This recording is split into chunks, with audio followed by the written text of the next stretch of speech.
चलिए हम जो है बात कर रहे हैं भारत का भौतिक प्रदेश और उसके अंतर्गत जो है हमारी जो पिछली क्लासें चल रही हैं वो उत्तर के पर्वतीय प्रदेश पर चल रही हैं। हम क्रम क्रम से एक एक टॉपिक को बहुत अच्छे तरीके से समझते हुए चल चुके हैं।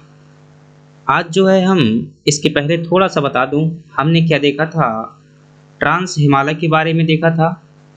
और ट्रांस हिमालय में हमने 3 श्रृंखलाएं देखी थी। पर्वत श्रृंखला पहली थी काराकोरम पर्वत श्रेणी, दूसरी थी लद्दाख पर्वत श्रेणी और तीसरी थी जास्कर पर्वत श्रेणी। ट्रांस हिमालय के बाद हमने क्या देखा, हमने देखा था महान हिमालय के बारे में। और महान हिमालय में जो विभिन्न बातें देखी थी, यहाँ की चोटियाँ देखी थी। आज जो हम देखेंगे वो हमारा टॉपिक होगा मध्य हिमालय और शिवालिक हिमालय बात करेंगे। अगली क्लास में हमारा होगा पूर्वी हिमालय। दोस्तों कई बार पढ़ने से अच्छा है एक बार बेहतर तरीके से पढ़ लिया जाए, वैसा ही मैं प्रयास कर रहा हूँ कि दोबारा चीज़ें आपको समझनी ना पड़े। चलिए देखते हैं हमारा जो आज का टॉपिक है वो कौन सा है, मध्य हिमालय है और शिवालिक हिमालय है। फ्रेंड्स, यदि अभी तक आपने हमारे चैनल को सब्सक्राइब नहीं किया हुआ है तो प्लीज़ सब्सक्राइब कीजिएगा, हमें सपोर्ट कीजिएगा। अगर यदि कोई प्रश्न बचता है, आपका कोई कन्फ्यूजन रह जाता है, संभवतः मैं प्रयास करूँगा कोई कन्फ्यूजन ना रहे, फिर भी यदि रह जाता है तो आप कमेंट बॉक्स में ज़रूर बताइएगा, और ताकि हम जो है अगली बार जो है सुधार से किसी प्रकार की कमी हो हमारी ज़रूर बताइएगा, क्योंकि जो है आपका फीडबैक बहुत मायने रखता है सुधार करने के लिए। चलिए देखते हैं, क्लास की शुरुआत करते हैं। दोस्तों अगर मैं संक्षिप्त में थोड़ा सा मैं यहाँ पर मैप बनाऊँ और आपको पिछली चीज़ें कुछ है, जैसे मान लीजिए भाई ये सब भारत है, ठीक है। तो यहाँ पर हमने क्या देखा था, यहाँ पर देखा था कि काराकोरम पर्वत श्रेणी है, फिर लद्दाख पर्वत श्रेणी है, फिर जास्कर पर्वत श्रेणी है। इसके बाद हमने देखा था कि यहाँ से लेकर के यहाँ तक क्या है, महान हिमालय है। और महान हिमालय के नीचे फ्रेंड्स से क्या, महान हिमालय के नीचे यहाँ से लेकर के यहाँ तक आपका ये इस प्रकार से कौन सा हिमालय है, मध्य हिमालय है। कौन सा हिमालय है, ये वाला हिमालय है मध्य हिमालय है।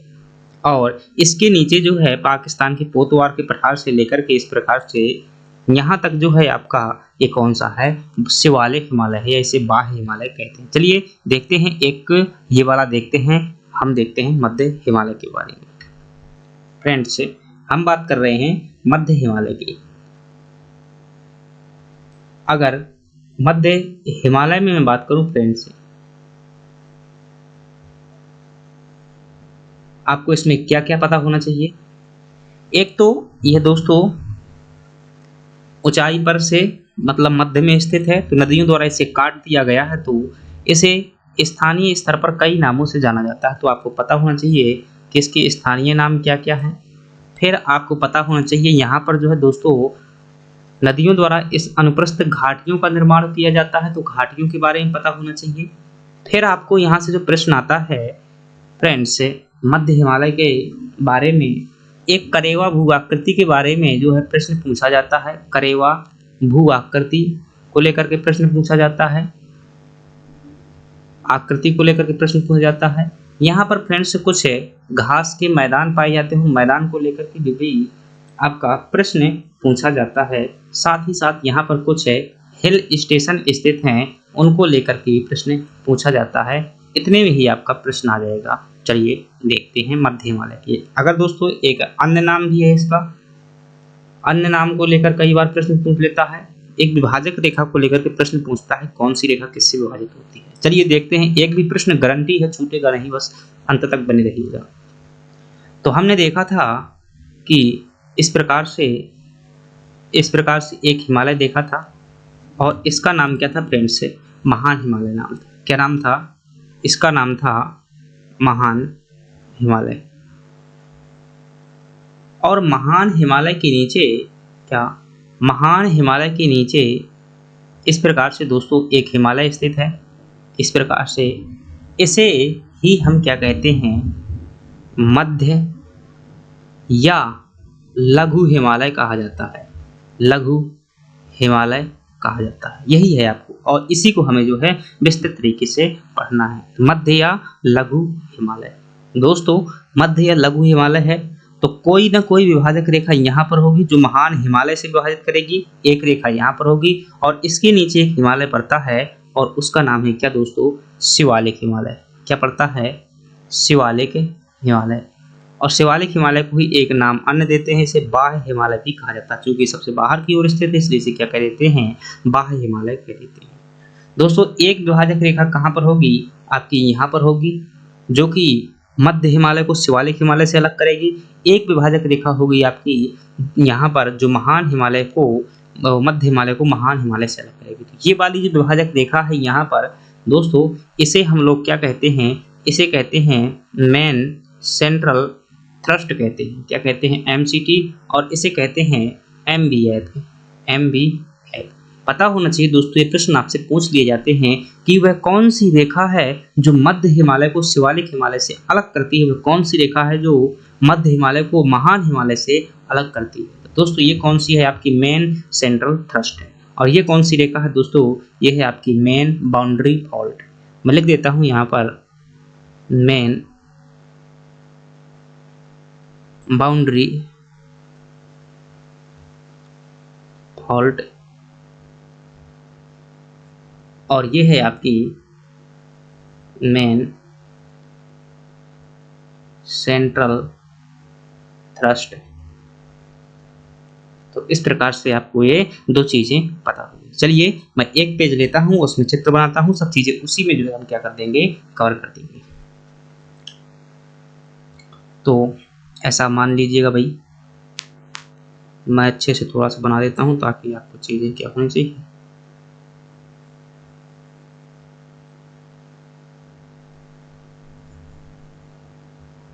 ये जो हिमालय है हमारा, ये क्या है, इसका नाम है, ऐसा मान लीजिएगा, इसका नाम है मध्य हिमालय। क्या नाम है, इसका नाम है मध्य हिमालय, या इसी कह दिया जाता है लघु हिमालय। लघु हिमालय, ठीक दोस्तों। ऊपर की ओर हमने क्या देखा था, ऐसा मान लीजिएगा ये जो ऊपर स्थित है ये कौन सा है, ये महान हिमालय है। इसकी दोस्तों अगर औसत ऊंचाई की मैं बात करूं तो इसकी जो औसत ऊंचाई है 3800 से लेकर के 4200 मीटर तक है। इसकी औसतन ऊंचाई कितनी है, 3800 से लेकर के 4200 मीटर तक क्या है इसकी औसतन ऊंचाई। लेकिन यहाँ पर ऊंचाई कितनी थी दोस्तों, महान हिमालय की जो ऊंचाई थी वो आपकी कितनी थी, 6000 मीटर थी। अर्थात जो पानी बह करके आएगा तो कहाँ आएगा, ऊपर से नीचे की ओर आके आएगा। तो दोस्तों यही होता है, यहाँ पर क्या है, कई नदियां आती हैं ऊपर से और यहाँ पर क्या कर देती हैं, काट देती हैं, इससे क्या बन जाती हैं, अनुप्रस्थ घाटियां बन जाती हैं। इनसे प्रश्न कई बार पूछा जाता है कि कौन सी नदी द्वारा किस घाटी का निर्माण किया जाता है, वो घाटी कहाँ पर स्थित है, और उन्हीं नदियों के द्वारा काट देने से ये जो है हिमालय, जो मध्य हिमालय है, वो टुकड़ों में बट जाता है, इसलिए से कई नाम हो जाते हैं। चलिए देखते हैं कौन कौन सी वो नदियां हैं। फ्रेंड्स अगर देखेंगे आप ध्यान से तो एक नदी है आपकी, यहाँ से इस प्रकार से निकल करके आती है, इस प्रकार से, और यहाँ पर जो है एक घाटी का निर्माण करती है। एक नदी है आपकी दोस्तों, इस प्रकार से यहाँ से निकल करके आती है और एक घाटी का निर्माण कर देती है, यहाँ पर काट देती है। इस प्रकार से एक यहाँ पर नदी निकलती है, इसी प्रकार से एक नदी यहाँ पर निकलती है। तो चार नदियाँ आती हैं दोस्तों और इसे चार भागों में क्या कर देती हैं, टुकड़े में काट देती हैं, चार घाटियों का निर्माण करती हैं। जानकारी के लिए बता दूं ये नदियां कौन कौन सी हैं दोस्तों। आपकी जो ये नदी है इसका नाम है झेलम नदी। इसी प्रकार से बना लीजिएगा, जीवन में कभी नहीं भूलोगे। यह है आपकी झेलम नदी, यह है आपकी ब्यास नदी, ब्यास नदी, और यह है आपकी यमुना नदी, यमुना नदी। और हालांकि दोस्तों ये जो पर्वत श्रृंखला बनाई है ये क्लियर नहीं है कि ये इन्हीं स्थानों से बिल्कुल निकलती है, लेकिन ये नदियां जो है यहीं से आती हैं। आपसे जो प्रश्न पूछा जाएगा इनके अंदर ही पूछा जाएगा। यमुना नदी, और यमुना के बाद है आपकी बाहामती नदी। क्या है, बाहामती नदी। और अगर बात करें फ्रेंड्स से, एक मिनट रुकिएगा भाई, ये अंतर क्यों लग रहा है।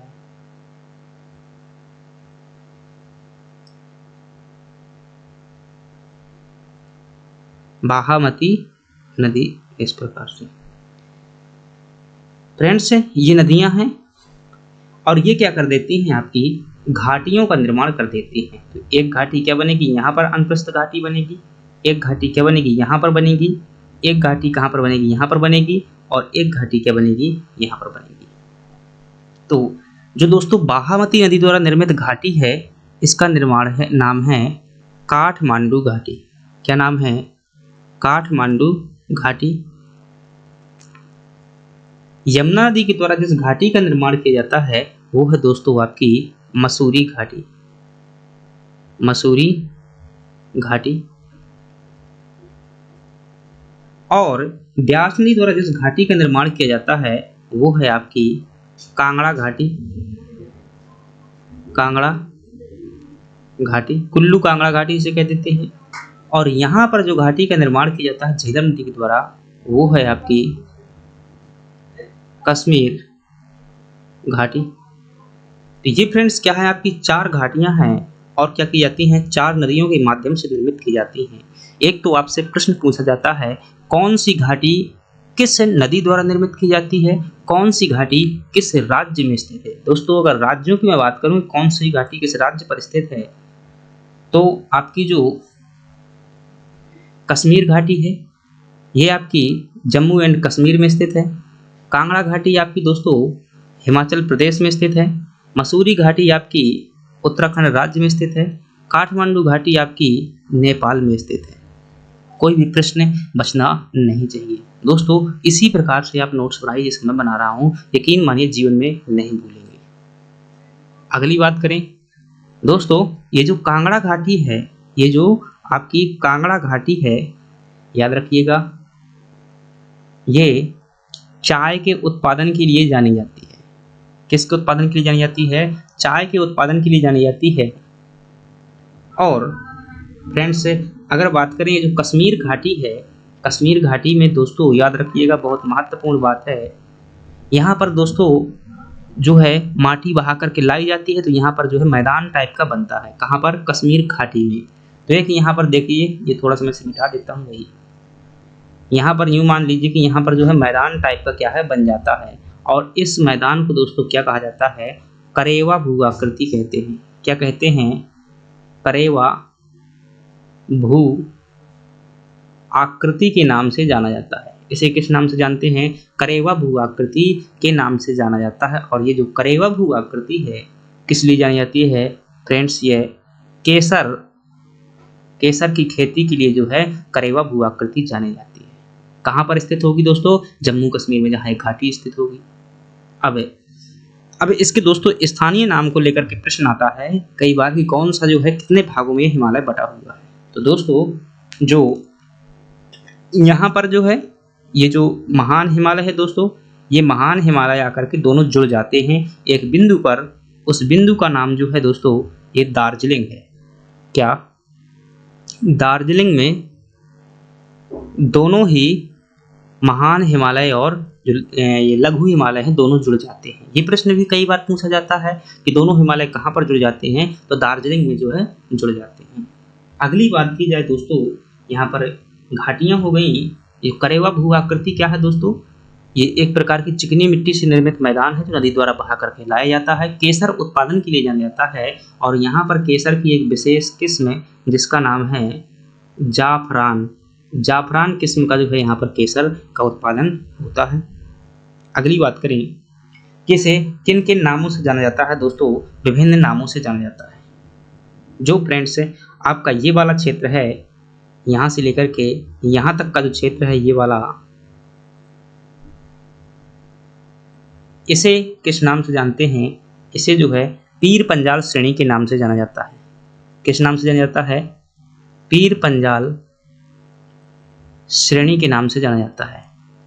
दोस्तों ये पूरा का पूरा जो हिमालय है ये क्या है, लघु हिमालय है, लेकिन नदियों द्वारा क्या कर दिया गया है, काट दिया गया है। इसलिए ये छोटे छोटे टुकड़ों में क्या हो चुकी है, विभाजित हो चुकी है। चूंकि इस नदी द्वारा काट दिया गया है तो इसे किस नाम से जाना जाता है दोस्तों, इसे पीर पंजाल श्रेणी के नाम से जाना जाता है। और जो ये वाला हिस्सा है, ये यहाँ से लेकर के ये वाला हिस्सा, ये दोस्तों ये आपका धौलाधर श्रेणी के नाम से जाना जाता है। किस नाम से जाना जाता है? धौलाधर श्रेणी के नाम से जाना जाता है। और जो आपका ये वाला हिस्सा है फ्रेंड्स, ये वाला हिस्सा जो यहां से लेकर के यहां तक का हिस्सा है, इसे किस नाम से जानते हैं? इसे फ्रेंड्स नाग टिब्बा श्रेणी के नाम से जाना जाता है। इसे जो है हम किस नाम से जानते हैं? नाग टिब्बा, पीर पंजाल धौलाधर नाग टिब्बा श्रेणी के नाम से जाना जाता है। नाग टिब्बा श्रेणी के नाम से जाना जाता है। और ये वाला जो हिस्सा है दोस्तों, ये वाला जो कि बागमती नदी द्वारा जो है काट करके अलग किया जाता है, इसे महाभारत श्रेणी के नाम से जाना जाता है। महाभारत श्रेणी के नाम से जाना जाता है। महाभारत श्रेणी जो है आपकी नेपाल में स्थित है। नाग टिब्बा जो है दोस्तों ये आपकी उत्तराखंड में स्थित है। धौलाधर श्रेणी जो दोस्ती ये आपकी हिमाचल प्रदेश में स्थित है। पीर पंजाल श्रेणी है दोस्तों ये आपकी जम्मू कश्मीर में स्थित है। तो यही है फ्रेंड्स आपका क्या मध्य या लघु हिमालय आपका यही है। यहाँ पर कुछ घास के मैदान भी पाए जाते हैं, जो आप ये बीच में क्षेत्र देख पा रहे हैं। यहाँ पर जो है दोस्तों कुछ घास के मैदान पाए जाते हैं। एक घास का मैदान यहाँ पर पाया जाता है, एक घास का मैदान जो है यहाँ पर पाया जाता है, और एक घास का मैदान जो है दोस्तों यहाँ पर पाया जाता है, हिमाचल प्रदेश उत्तराखंड में पाया जाता है। इसे कहते हैं दोस्तों, इन्हें मर्ग के नाम से जाना जाता है। मर्ग के नाम से जाना जाता है, जो कि कहाँ मिलते हैं? जम्मू कश्मीर में मिलते हैं।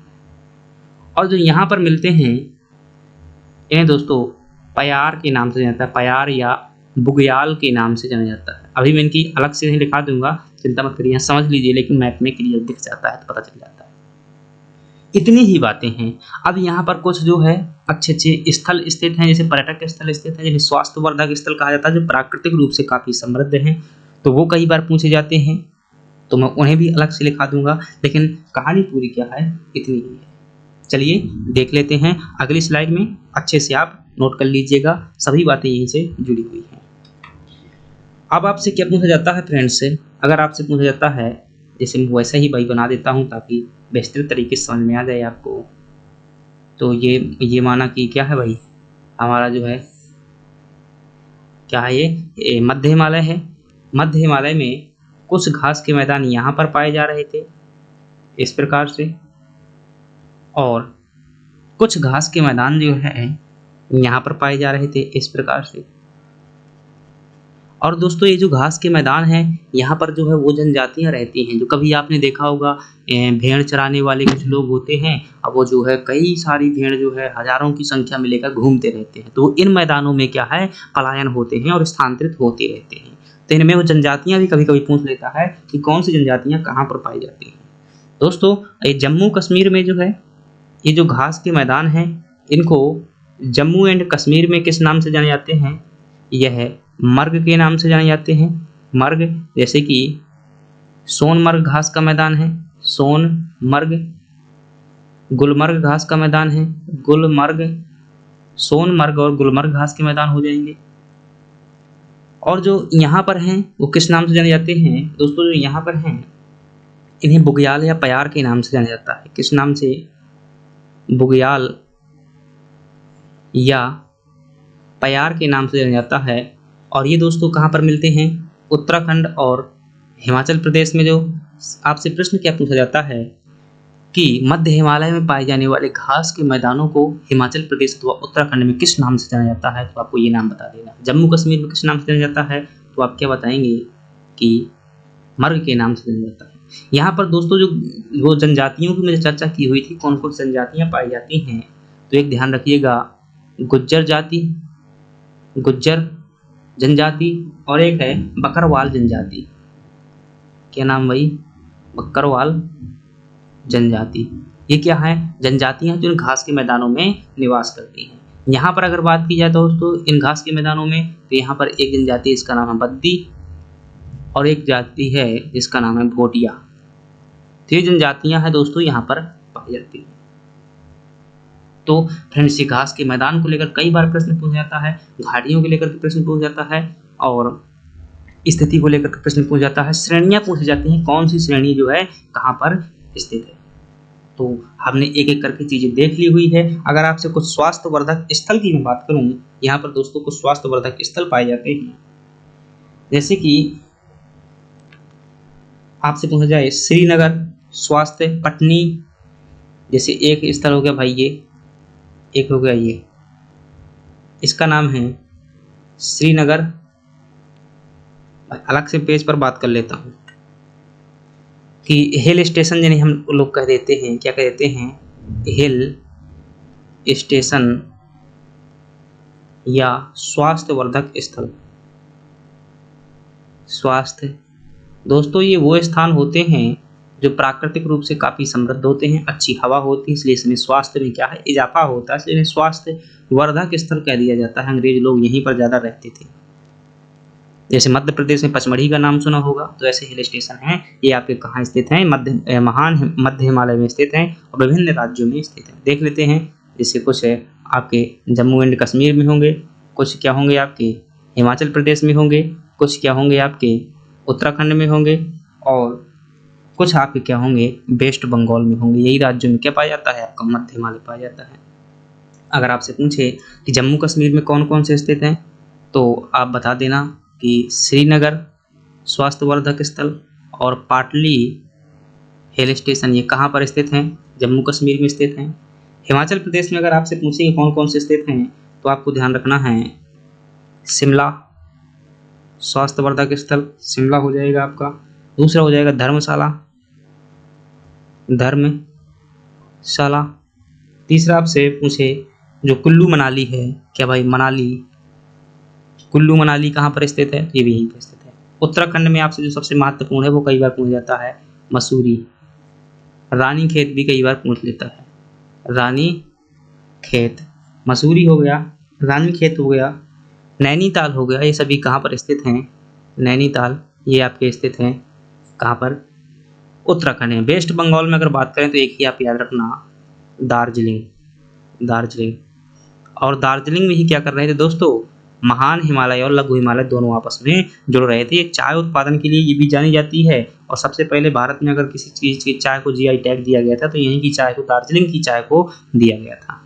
तो फ्रेंड्स ये क्या हुआ, हमारा मध्य हिमालय कंप्लीट हो गया। तो मध्य हिमालय, शिवालिक हिमालय में कोई खास बात नहीं है, 2-3 बातें हैं। शिवालिक हिमालय हमने मैप में से देख ही लिया था कहाँ पर स्थित है, शिवालिक हिमालय दोस्तों ये कई पहाड़ियों में जो है बिखरा हुआ है। अगर इसके बारे में बात करेंगे तो एक बात आपको ध्यान रखनी है कि यह जो यहाँ पर कुछ है जो है घाटियाँ पाई जाती हैं दोस्तों, समांतर घाटियाँ यहाँ पर पाई जाती हैं। क्या कैसी घाटियाँ पाई जाती हैं, शिवालिक हिमालय में जो है समांतर, वहाँ पर कैसी पाई जा रही थी, अनुप्रस्थ घाटियाँ, यानी कि जो ऊर्ध्वाधर काटने वाली घाटियाँ थी, ये कैसी हैं, समांतर घाटियाँ हैं। इन घाटियों को जो है दोस्तों पश्चिम में इन्हें क्या कहा जाता है, दून कहा जाता है, और जो पूर्वी भागों में किस नाम से जानते हैं, इन्हें दुआर के नाम से जाना जाता है, दुआर के नाम से जाना जाता है। दून में हो जाएगा आपका देहरादून जैसी घाटी हो जाएगी, देहरादून घाटी उत्तराखंड में है, और दुआर में कौन सी हो जाएगी, ये आपकी हरिद्वार घाटी हो जाएगी। तो ये आपकी कहाँ पर स्थित हैं, शिवालिक हिमालय में स्थित है। शिवालिक हिमालय को लेकर के एक प्रश्न और पूछा जाता है, आपको पता ही है कि ये क्या है, इसे बाह्य हिमालय के नाम से भी जानते हैं क्योंकि ये सबसे बाहर की ओर स्थित है, इसलिए इसे किस नाम से जानते हैं, बाह्य हिमालय की। यह जो है दोस्तों जो मध्य हिमालय से जो विभाजित होता है वो किससे होता है, MBF से विभाजित होता है, मैन बाउंड्री फॉल्ट। ये क्या है, एक रेखा है जो क्या करती है, इसे अलग करती है किससे, मध्य हिमालय से। हमने पिछली स्लाइड में से देखा हुआ था। यह दोस्तों पाकिस्तान के पोतवार के पठार से लेकर के ये आपका सिक्किम तक जो है फैला हुआ है। इसे दोस्तों अलग अलग नामों से जो जाना जाता है, विभिन्न नामों से जाना जाता है। जैसे इसके विस्तार की बात करें कहाँ तक है ये, इसका विस्तार तो पोतवार पठार से कहाँ तक, कोसी नदी तक फैला हुआ है, कोसी नदी तक। अगर मैं अन्य बात करूं जैसे किस नाम से जानते हैं दोस्तों, ये टुकड़ों में कई बटा हुआ है, तो इसे अलग अलग नामों से जाना जाता है। जैसे कि जम्मू कश्मीर में से क्या कहते हैं, जैसे इसके अन्य नाम की बात करूं मैं, अन्य नामों की बात की जाए तो इसे दोस्तों जम्मू पहाड़ियाँ कहते हैं, जम्मू पहाड़ियाँ। जम्मू कश्मीर में से जम्मू पहाड़ियों के रूप में जाना जाता है। दोस्तों आप जो है शिवालिक हिमालय कहाँ पर कहते हैं, इसे शिवालिक भी कहते हैं। इस हिमालय को जो बाह्य हिमालय है इसे शिवालिक हिमालय के रूप में कहाँ पर, हिमाचल प्रदेश और उत्तराखंड में जो है शिवालिक हिमालय के रूप में जाना जाता है। नेपाल में जो है इसे दोस्तों, इस हिमालय को नेपाल में किस नाम से जानते हैं, नेपाल में जो है इसे चुरिया मुरिया पहाड़ी के नाम से जाना जाता है।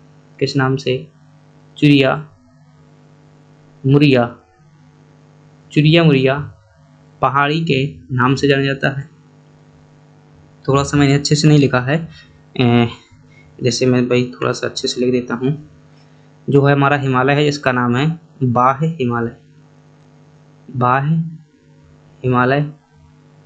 और बाह्य हिमालय की बात करेंगे विभिन्न नामों की, तो इसे जम्मू एंड कश्मीर में कुछ नाम से जानते हैं, इसे हिमाचल प्रदेश और उत्तराखंड में कुछ अन्य नाम से जानते हैं, इसे नेपाल में जो है कुछ अन्य नाम से जानते हैं, इसे अरुणाचल प्रदेश में कुछ और नाम से जानते हैं। देख लेते हैं कौन कौन नाम से। जम्मू कश्मीर में से जम्मू पहाड़ियों के रूप में जानते हैं, हिमाचल प्रदेश में से और उत्तराखंड में शिवालिक हिमालय के रूप में जाना जाता है। नेपाल में जो है इसे चुरिया मुरिया पहाड़ी के नाम से जाना जाता है। अरुणाचल प्रदेश में जो है डापला मिरी अभोर के रूप में जाना जाता है, डापला मिरी अभोर पहाड़ी के रूप में जाना जाता है, अभोर पहाड़ी के रूप में जाना जाता है। इस प्रकार से हमने क्या देखा, ये आपका शिवालिक हिमालय था। तो फ्रेंड्स हमने आज जो देख लिया क्या, शिवालिक हिमालय और मध्य हिमालय देखा, बहुत अच्छे तरीके से देखा हुआ है। आई होप इससे बाहर दोस्तों आपका प्रश्न नहीं जाएगा। एक फैक्ट और आप याद रखिएगा, शायद आपसे पूछ ले कि मानव के लिए सबसे अनुकूल कौन सा हिमालय है, तो ये जो मध्य हिमालय है दोस्तों, ये जो मध्य हिमालय है ये मानव के लिए सर्वाधिक अनुकूल माना जाता है, सर्वाधिक अनुकूल माना जाता है। इसीलिए तो लोग जब बीमार हो जाते हैं तो इन स्वास्थ्यवर्धक स्थलों में जाते हैं।